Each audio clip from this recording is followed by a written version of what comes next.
Hey, what's up guys, So you know's best here. Recently, Apple invited me out to New York City to get a more up close and personal look at the new iPhone 10. Now, I was at the announcement for the iPhone 10, but there's tons of media and press trying to get their hands on the device. You really can't get any alone time with it, so it was good to be able to get a little bit more alone time to get more personal with this new phone.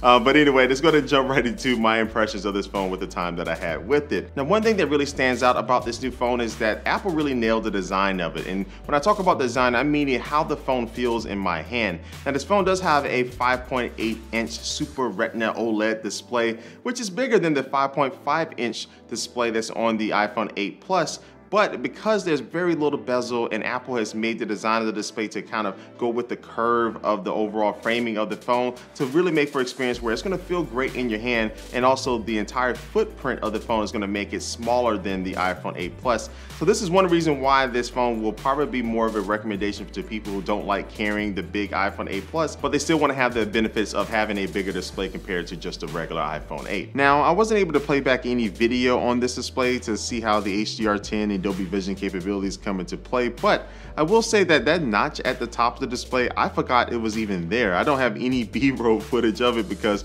I didn't notice until I got back in town that I really didn't see it while I was using this phone. Now, we'll see how that is when I am watching video back on this phone or using certain applications, but for the most part, I think it may be something where ultimately we'll forget that it's even there and just start to notice the displays as a regular display with a little bit of a receding hairline at the top of it. Now, I also do know that Apple is saying that this phone has the strongest glass on any phone that's ever been released. So that's for the display on the front and also the glass that's on the back. Now, I like the feel of the glass on the back. It's gonna be a little bit easier to clean, they say, especially for fingerprints, which it still gets a lot of. But I'll be interested to see people do drop tests. I ain't gonna do no drop tests with my iPhone 10, but people do drop tests with this phone to see how durable the glass is on the back. Now, in my new time with this phone, I really wanted to test out the new gestures that are built into iOS 11 because this phone does not have a home button anymore. I know for a fact it's gonna take me a little bit of time to get used to it. And just trying out the new multitasking gesture where you swipe up from the bottom of the phone and you have to hold for a little bit before it activates made me a little bit impatient because I'm used to the instant gratification, just double tapping on the home button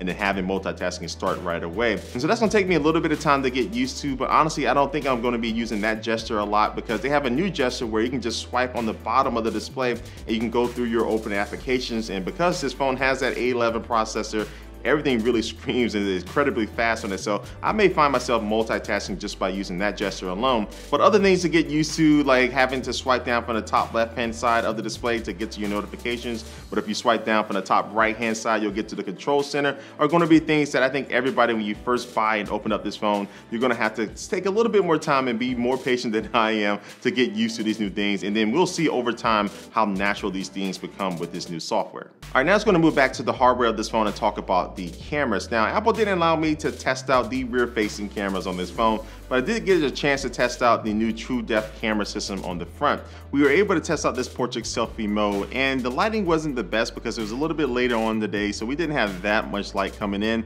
but the pictures themselves did look pretty good. I can't say at this point whether this front-facing selfie portrait mode is going to be able to beat the likes of the Google Pixel 2, but I will say having the ability to use the different portraiting lighting effects that you can do with the rear-facing camera and being able to use those with the front-facing camera is definitely going to help out when you don't have enough light to kind of spice up your picture a little bit. So overall, I would say they look pretty good, but I really can't wait to get the phone in my hand full time so I can actually test out these selfies a little bit more. But the main reason Apple put this True Depth camera system is for this new revolutionary feature that I think everybody across the world is going to be using. It's really going to change the cell phone game, and that is animojis. Yes, and emojis. Now, I'm joking, of course, but this feature actually is pretty fun to use. Now, I don't think I'm going to be using this on a daily basis, but I can see a lot of kids and teenagers having a lot of fun with it, and from time to time, me pulling this thing up in a text message chain and just doing something funny with it, I think it's going to be cool.